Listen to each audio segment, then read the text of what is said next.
mengelola, menjalankan, membina, atau memimpin. Kata benda manajemen dan manage berarti orang yang melakukan kegiatan manajemen.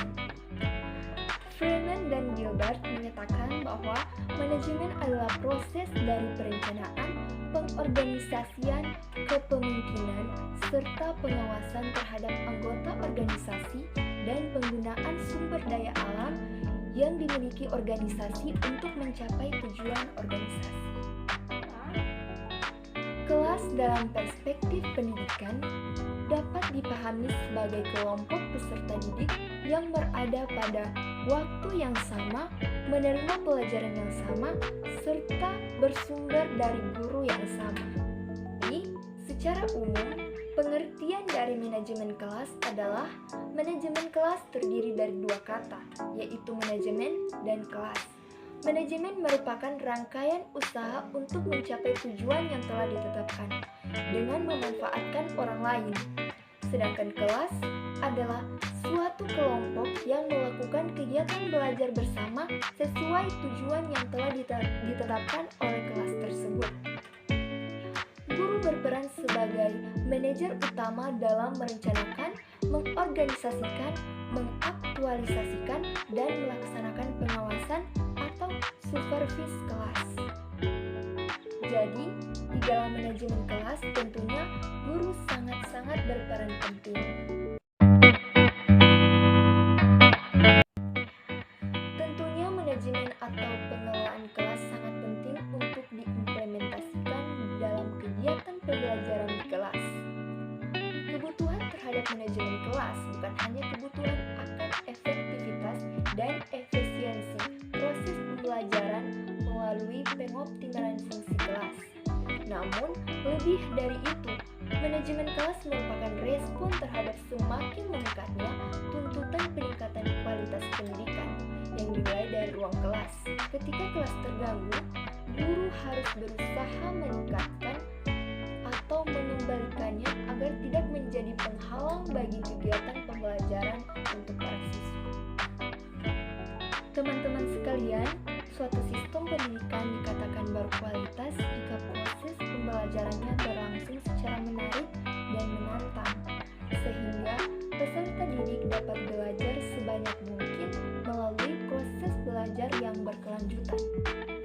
Dengan kualitas pendidikan yang optimal, diharapkan akan diperoleh manusia sebagai sumber daya unggul yang dapat menguasai pengetahuan, keterampilan, dan keahlian yang sesuai dengan tuntutan perkembangan ilmu, pengetahuan, dan teknologi. Teman-teman, sekolah adalah tempat belajar bagi siswa dan tugas guru sebagian besar terjadi di dalam kelas, yakni membelajarkan siswa dan menyediakan kondisi belajar yang optimal yang berhubungan dengan bakat dan minatnya. Kondisi belajar yang optimal dicapai jika guru mampu mengatur siswa dan sarana pengajaran serta mengoptimalkannya dalam situasi yang menyenangkan untuk mencapai tujuan pengajaran. Setelah menjelaskan tentang bagaimana itu manajemen kelas, tentunya manajemen kelas itu mempunyai tujuan.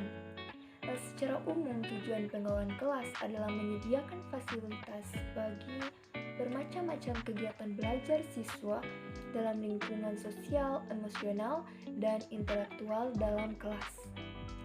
Fasilitas tersebut akan memungkinkan peserta didik belajar dan bekerja.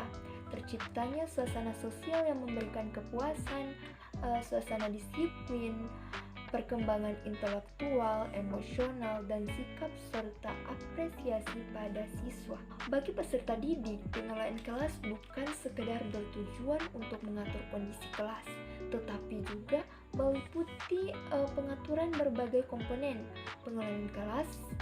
Pengelolaan kelas berarti menciptakan dan memelihara kondisi kelas yang memungkinkan berlangsungnya proses pembelajaran secara efektif. Dengan demikian, pengelolaan kelas sebenarnya memiliki tujuan yang kompleks. Teman-teman, tujuan pengelolaan kelas itu sendiri antara lain mewujudkan situasi dan kondisi kelas menghilangkan berbagai hambatan yang dapat menghalangi terwujudnya interaksi belajar mengajar, menyediakan dan mengatur fasilitas serta perabot belajar, dan membina dan membimbing sesuai dengan latar belakang sosial, ekonomi, budaya, serta sifat-sifat individu. Pengelolaan kelas itu bertujuan untuk menciptakan situasi dan kondisi, menyediakan sarana dan kegiatan pembelajaran yang optimal bagi peserta didik di dalam kelas. Pengelolaan kelas tidak hanya mencangkup segi fisik seperti kondisi ruang kelas dan fasilitasnya, akan tetapi juga mencangkup segi emosional dan intelektual peserta didik. Semua itu harus terencana dengan baik oleh guru, sehingga kegiatan pembelajaran di kelas tidak membosankan bagi peserta didik, tetapi justru dapat meningkatkan semangat dan motivasi untuk belajar.